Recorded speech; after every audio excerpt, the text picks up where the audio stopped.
Constitucionalista de São Paulo, 34, Constituição. O que aconteceu em 1937? Estado Novo. Outro golpe de Getúlio Vargas. E aí ele faz uma nova Constituição. O que aconteceu em 1945? Fim do governo do Getúlio Vargas. Ele cai definitivamente no poder, vai voltar depois, mas ele cai. Ditadura. Saímos da ditadura de Vargas, 46, Constituição. O que acontece em 1964? Golpe militar. Revolução, a contra-revolução. Vamos lá. Golpe militar, a contra-revolução, como que? 1967, Constituição. O que acontece em 1985? Os civis voltam ao poder. 88, Constituição. É isso aqui. É exatamente a expressão disso aqui. Você está num período tumultuado, revoltado, que ninguém se entende, todo mundo brigando. Uma hora você estabiliza, ou seja, volta a calma. E aí você estrutura, que é uma Constituição. E aí fez a Constituição, você institucionaliza, sim, junto, né? Você estrutura e institucionaliza o país e aí passa a poder governar, tá? Então isso é um macete para você não ter, pelo menos aqui o pessoal que gosta mais de história aí, não tem que decorar. É só decorar aquelas datas que sobressaem na nossa história, que aí vocês vão lembrar mais ou menos, então perto daqui teve uma Constituição. Então, o governo é um modelo institucionalizado de uma dominação estabilizada. O que é institucionalizado? Vamos lá. Definir instituição não é muito fácil, mas para a gente ter uma noção do que é instituição. Instituição, por exemplo, a Marinha. A Marinha é uma instituição. Não são as pessoas, não são um navio, mas é um conjunto, uma forma de agir, uma forma de pensar, valores próprios que são defendidos na instituição. Tá? Então, isso é instituição. Okay? São esses valores, esse conjunto de valores, de meios que trabalham por um fim único, um objetivo único.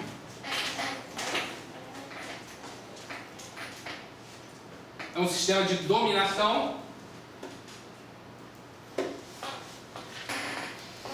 Tem o marxista, que é a divisão econômica das classes sociais. Então, para Marx, essa dominação era exercida através da economia. É o poder econômico que a gente já falou de Weber, se não me engano, né?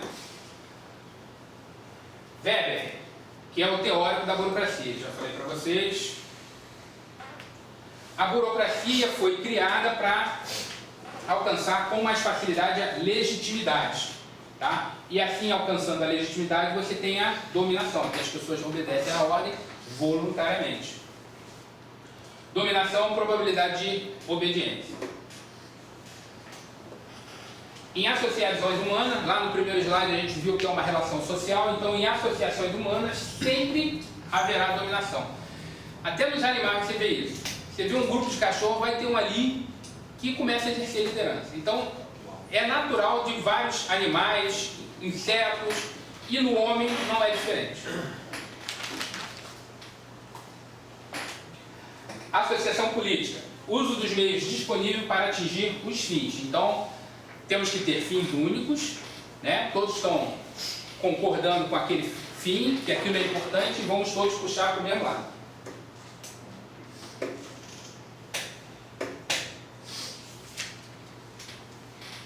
Tipos puros de dominação legítima, velho. A dominação legal ou burocrática, ela é baseada em leis, ela é impessoal, que é diferente da monarquia, né? O principal, o mais importante, era ser amigo do rei. Não interessava se você era competente ou não.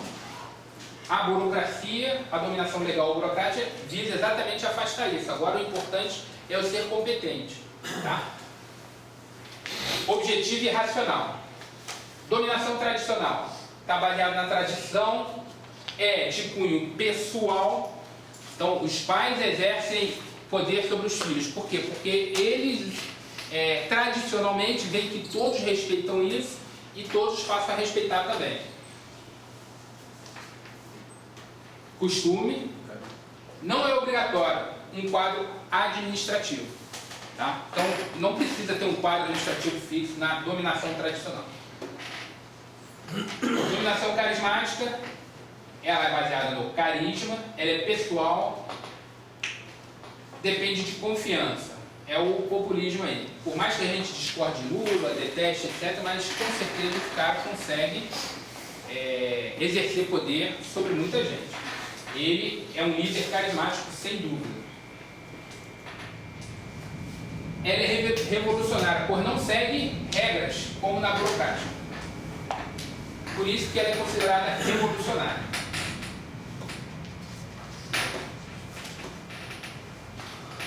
Legitimidade do poder público. Legitimidade é um conceito fácil.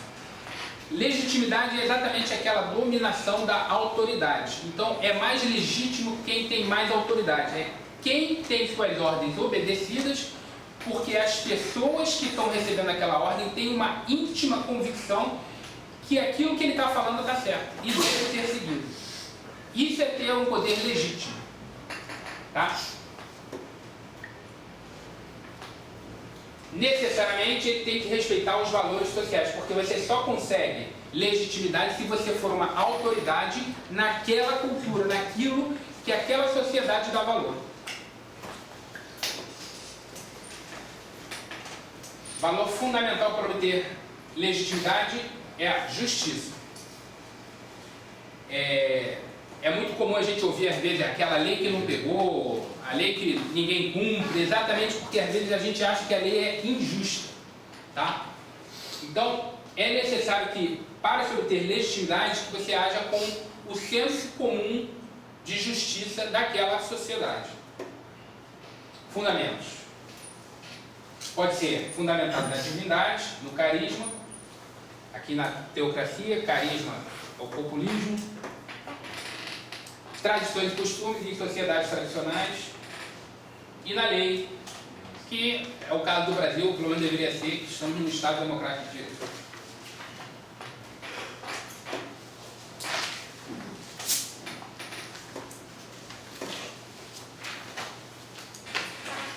Estado de Direito. É legítimo o poder exercido conforme os ditames da lei. Em tese, como eu falei com vocês, a lei deve refletir os valores da sociedade. Como eu falei, Hitler não cometia crime ao matar judeus, porque aquilo estava previsto nos valores da sociedade. Tá?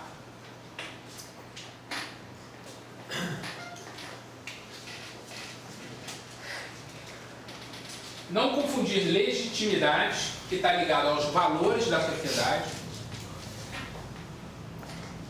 com legalidade, que é aquilo que está positivado na lei. É o que a gente fala às vezes da lei injusta. Toda lei deveria ser justa, mas algumas pessoas consideram injusta, exatamente por causa disso aqui. Porque nem tudo que é legítimo é legal, nem tudo que é legal é legítimo. O poder legítimo ele se contrapõe ao poder de fato. O que é o poder de fato? É o poder da força. Então, legítimo, sigo voluntariamente. Poder de fato, sigo porque senão eu vou apanhar.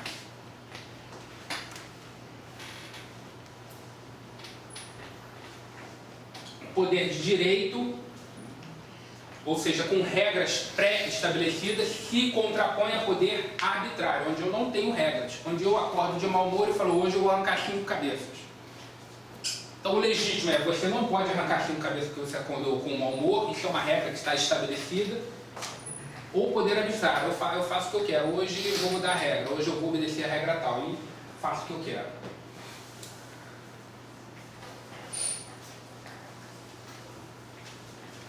As elites do poder. Elite, grupo que se destaca por deter em grande quantidade as qualidades ou características mais valorizadas em um determinado grupo. Geralmente é uma minoria, e tem que ser uma minoria, tá? Porque a massa, como eu não lembro quem fala, a massa é amorfa. ela não tem forma, tá? Numa elite, num grupo menor, você consegue moldar aquele grupo mais facilmente. Por isso que, às vezes, a gente tem que parar de confundir a obra e o autor. Porque às vezes tem alguns autores que falam algumas coisas que a gente não concorda com tudo, mas algumas coisas você extrai dali de bom. Por que eu estou falando isso? Por causa de Marx. Eu não sou socialista, não sou de esquerda, pelo contrário, sou de direita. Mas algumas coisas que Marx falava, você realmente tem que se dobrar e falar, pô, o cara tinha razão. E uma das coisas que ele já falava antes do Pareto e Mosca, que a gente vai trabalhar aqui, é exatamente isso. Ele identificou que essa elite econômica, as empresas, elas dominavam porque elas conseguiam se organizar em torno de um mesmo fim e todos obedeciam e perseguiam aquele fim com muito mais facilidade do que a massa, que fica lá aquela bagunça do Congresso, quero reforma, não quero reforma, aprova lei, não aprova lei. E num grupo pequeno em que ele é mais hierarquizado, como por exemplo as Forças Armadas, né, quando tem algum problema, por que nós somos chamados? Porque lá os militares vão resolver, exatamente por causa disso, que nós somos hierarquizados, tem um cara lá em cima que ele vai falar e os outros vão seguir, não vão ficar questionando, cada um puxando para um lado. Então, isso já foi identificado por Marx há muito tempo atrás. E isso é uma verdade, tanto que Pareto e Mosca vão falar exatamente a mesma coisa na teoria das elites, a gente vai ver mais para frente. É um grupo que se destaca por ter em grande quantidade as qualidades ou características mais valorizadas em um determinado grupo. Geralmente é uma minoria. Você consegue isso com as minorias. Exemplo, uma elite cultural. Então, no meio cultural, você tem um grupo que se destaca. É uma elite cultural, econômica, uma elite militar. A gente poderia dizer assim, quem é a elite dos militares? São os oficiais generais, ou são os oficiais superiores e generais. É a elite do militarismo. Elite religiosa e elite poder. Elas têm um vínculo necessário. Não necessariamente a elite está no poder, mas ela está sempre buscando e se relacionando de alguma forma com o poder. Tá?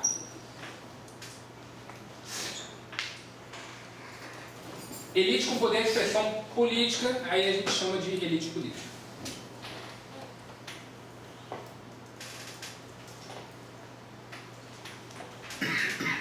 Isso aqui é bem interessante.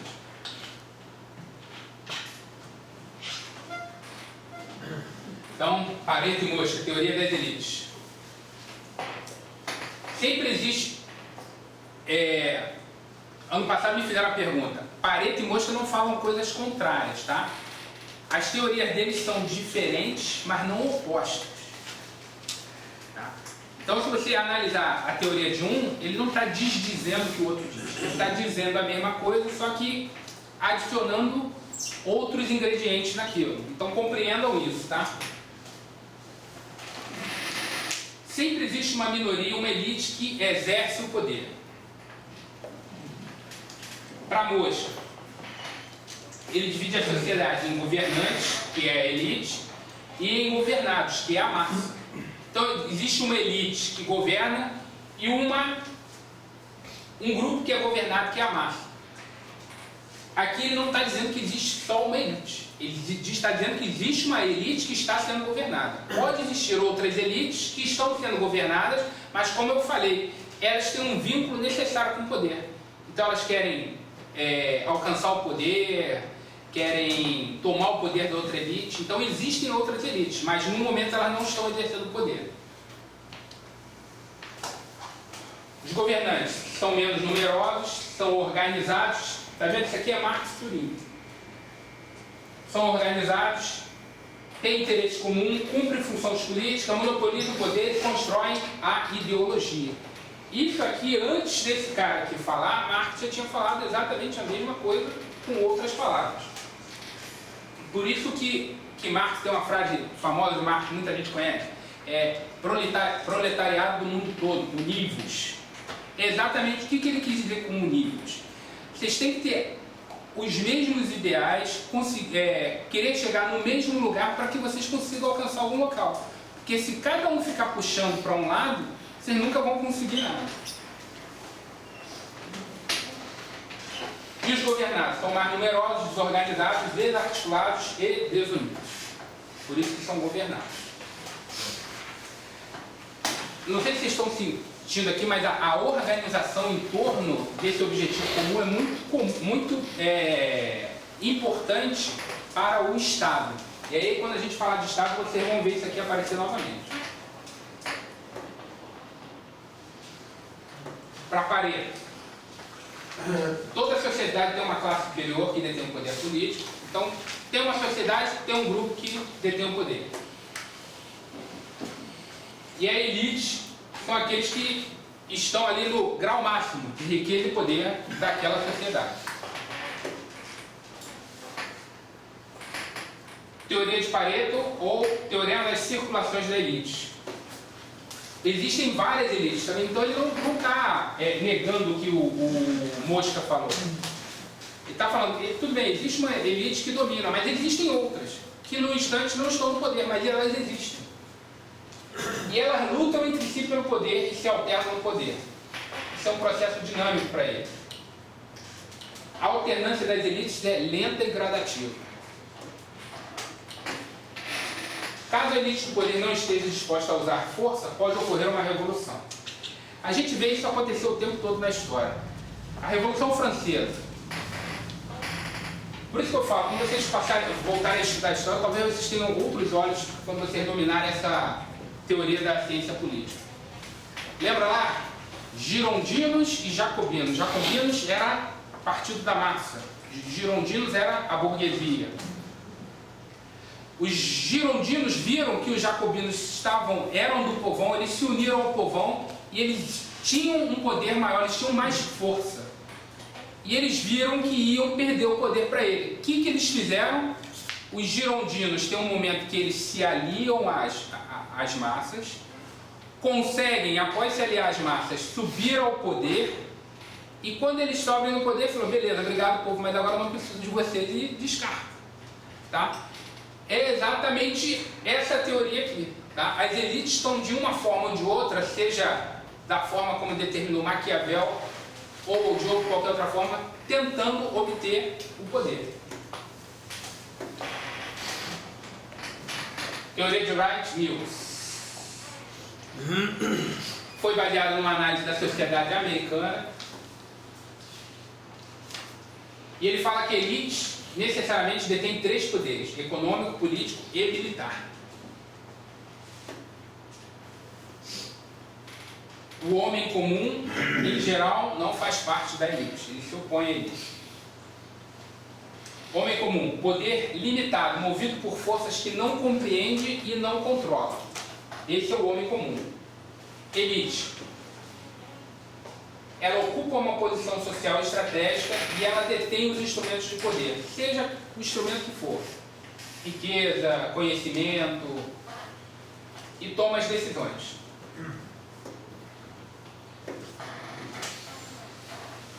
Elementos comuns nas teorias das elites. É uma relação entre indivíduos e grupos desiguais. Bem óbvio essa, né? A desigualdade está fundada na distribuição desigual dos poderes. O poder político é o mais relevante, porque é o que detém o poder de coerção. A elite no poder é sempre minoria, não dá para você ser uma elite com um grande número de gente no poder, ou pleiteando esse poder. A elite pode ser menos numerosa e, por ser menos numerosa, ela é mais organizada, que é o que eu expliquei para vocês sobre Marx. Tá? Devido a eles serem mais organizados e hierarquizados, eles conseguem exercer o poder com mais facilidade. E a massa é amorfa, cada um defende uma coisa.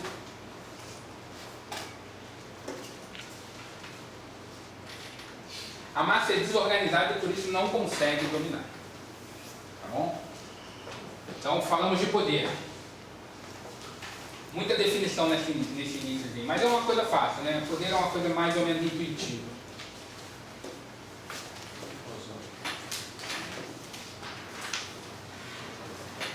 Conceito de Estado. Isso, agora a matéria começa a ficar mais interessante. Conceito de Estado. Peguei esse livro de vocês. Tá? Uma sociedade politicamente organizada em um lugar e tempo determinado, onde vigora determinada ordem de convivência com o poder soberano, único e exclusivo. Aqui nessa definição eu achei interessante porque ela tem nela os elementos do Estado. Sociedade, povo. Organizada, organização. Lugar, território. Ordem de convivência, organização. Poder soberano, soberania. Então nessa definição estão todos os elementos de Estado aí, tá? Então é bem interessante essa definição que está no livro de vocês. Estado detém o monopólio da força bruta. Gere que o Estado é um ente real e objetivo, está fora de nós. Isso aqui é uma coisa que até hoje tem discussão, tá? E para Bourdieu, o Estado existe em espírito e é uma ideia, tá? Isso aqui, até hoje, se discute isso aqui. O Estado é um fim em si mesmo ou não? Ele tem um fim que está fora do Estado.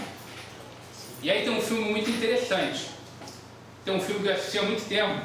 Pô, eu nunca mais achei esse filme, mas um dia eu vou achar. Que o cara é um traficante de drogas. E aí, ele foi pego e foi a julgamento. Ele estava traficando maconha.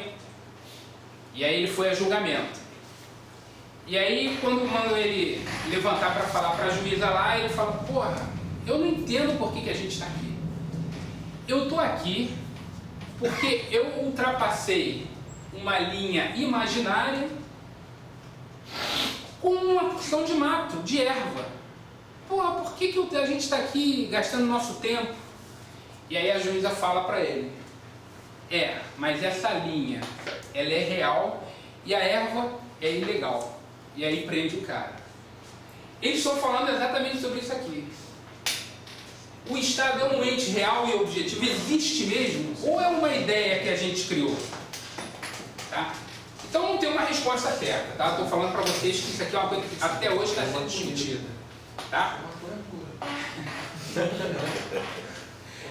Tem que estar muito maconhado para entender essas porras.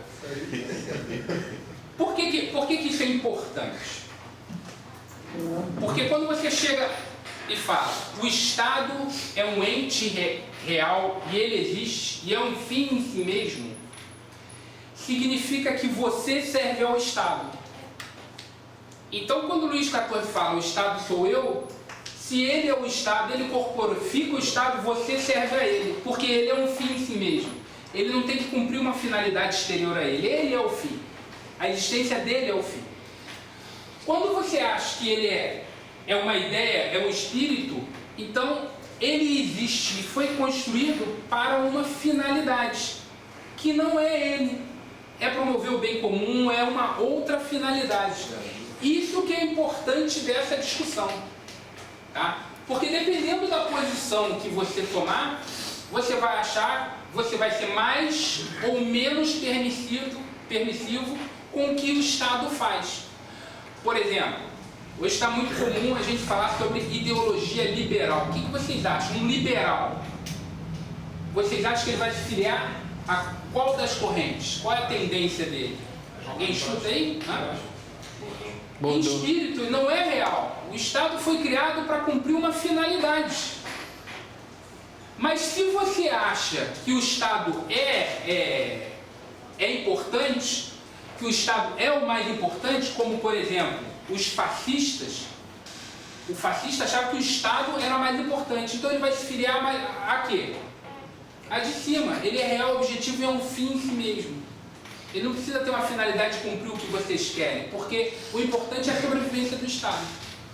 Então isso aqui faz muita diferença. Às vezes a gente acha que alguém fumou maconha e ficou falando isso aí como uma besteira, mas não é, entendeu? E isso aqui influencia muito a política internacional. E aí vem a pergunta, o Estado é um fim em si mesmo?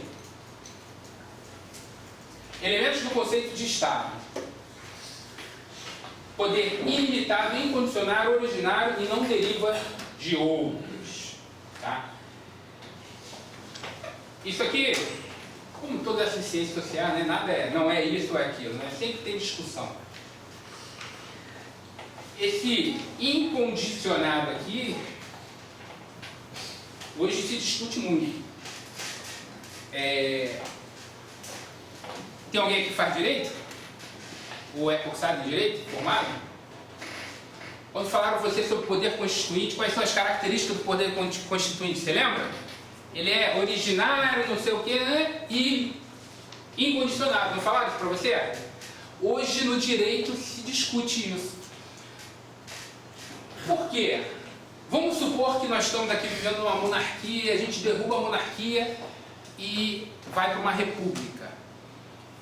É razoável, a gente estabilizou e agora vamos estruturar, criar a Constituição. É razoável, eu estou saindo de uma monarquia para uma república. É razoável que eu, na minha Constituição, determine que quem vai governar é um rei com poder soberano? Não, né? Acabei de sair de uma revolução que eu não queria monarquia. E aí hoje se discute se é realmente incondicionado. Será que é incondicionado? Será que é razoável, se eu tive uma revolução para mudar, eu voltar ao regime anterior? Então tudo isso aqui o pessoal discute muito. Nas ciências sociais geralmente o pessoal discute muito isso aqui. Ilimitado. Eu posso fazer qualquer coisa? Se os Estados Unidos poluir lá, beleza, não vai sofrer consequências aqui no Brasil? Não vai ter consequências aqui no Brasil? Vai, né? Então é ilimitado? Então hoje está se discutindo muito isso aqui. Então, o poder é o poder ilimitado e condicionado e o povo. Mas, está faltando e o território. Tá? Então, esses são os elementos do Estado. Então, é aquela catilina. Povo, território, governo soberano. Povo, território, governo soberano. Alguns colocam outros elementos, que é organização e finalidades. Mas o clássico mesmo é povo, território, governo soberano.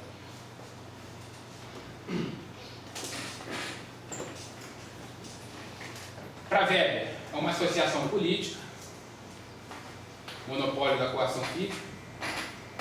Ele existe para realizar as ordens vigentes.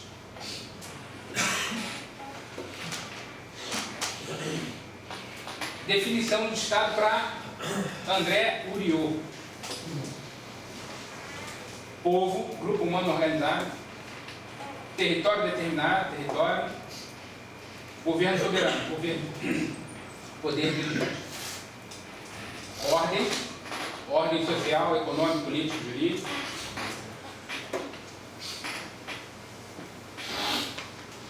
Pulou coisa aí, não pulou? Não, senhor. Não, é isso mesmo? Tá. Grupar.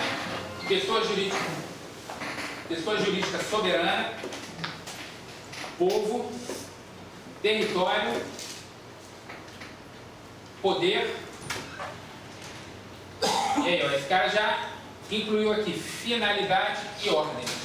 Tá? Então o Estado tem uma finalidade, não é um fim em si mesmo, ele tem uma finalidade e ele tem que ter uma ordem, uma organização. Tá? Bem-estar e progresso. Finalidade de defesa, ordem, bem-estar e progresso. Então, em síntese, isso aqui, desculpa, tinha que estar em vermelho, tá? Povo, território, organização. Está em vermelho? Não, né? Não. Poder, soberania, né? E fins comuns, bem-estar social. Tá? Isso aqui foi que eu extraí lá do livro de você, não está no livro de você, mas em síntese o Estado é excelente. Ou pelo menos os autores, quando falam de Estado, eles citam esses elementos aqui. 5 elementos: povo, território, poder, soberania, governo soberano, uma organização e finalidade, fins comuns. Origem do Estado moderno. Vamos lá. Então, o Estado moderno tem origem no poder no período renascentista. Mais 10 minutos. Tem origem no período renascentista. O que é o renascimento? Renascimento Idade Média, 476 cai o Império Romano, a gente entra na Idade Média, que é chamada Idade das Trevas, e passa a ser governado por religiões, líderes teocráticos, que passa a ser o mais importante. O próprio Brasil é uma consequência desse período, né? Nós estamos falando aqui do século XIV, 1500 e alguma coisa, né? E o Brasil, quando foi descoberto, tinha um documento que separava o mundo entre Espanha e Portugal. Alguém lembra de qual era o documento? Isso, a Bula Intercoetera. Essa Bula Intercoetera foi editada por quem? O Papa. Quem falou? O Papa. Era a autoridade. Então, nesse período, início do século XIV, a gente ainda está no período, entre aspas, teocrático, tá? E a gente começa a mudar. O Renascimento nada mais é do que o redescobrimento da Antiguidade Clássica, que é Grécia e Roma. Desenvolveram muito democracia, ideias democráticas, filosofia, e a gente entra no período das trevas. Quando a gente fala período das trevas, é exatamente essa ausência de trevas, de conhecimento. O período renascentista é quando isso passa a vir à tona novamente. Por isso que tem um movimento chamado iluminismo. O iluminismo é o que passa a iluminar a sociedade mundial novamente com conhecimentos antigos que tinham sido enterrados pela própria Igreja Católica. A Igreja Católica, ela tinha um projeto de poder naquela época. Tá? Então eles queriam, tanto que você fala o quê? Sacro Império Romano Germânico. O que é o Sacro Império Romano Germânico?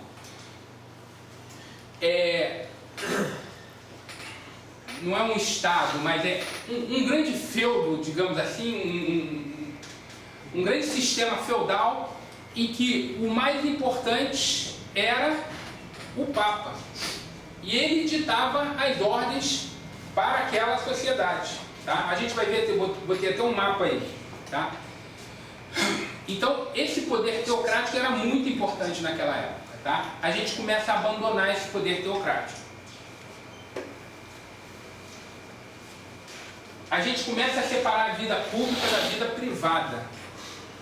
Porque como você vive numa sociedade teocrática, que Deus está vendo tudo, o que você faz na tua vida privada vai influenciar. E aí a gente começa, no Renascimento, você começa a separar, falar, peraí, na minha vida privada mando eu, na vida pública também, vocês podem opinar porque vai influenciar em todos. Mas na minha vida privada você não pode se intrometer tanto. A gente passa a ter uma maior centralização do poder, absolutismo monárquico e sistema feudal. Então, naquela época já existiam reis, mas os reis não mandavam tanto. Quem mandava era o feudo. Os feudos tinham leis próprias. Para você ter uma ideia, alguns feudos eles tinham uma regra que era bem interessante. Quando você era um mercador e você estava passando com a sua carroça abarrotada de mercadoria, e você não ia nem parar naquele feudo ali, você ia passar direto para vender sua mercadoria em outro feudo. Se no balançar, enquanto você estivesse naquele espaço geográfico ali, no balançar da tua carroça, caísse um produto no chão, a regra é que você não poderia baixar mais para pegar, porque não te pertencia mais, deixava de te pertencer. O dinheiro, cada um cunhava a sua moeda. Sistema de medida, vocês já pararam para pensar por que a gente tem braças, jardas, milhas terrestres, milhas náuticas? Por quê? Porque cada feudo tinha seu sistema de medida. Pés, polegadas.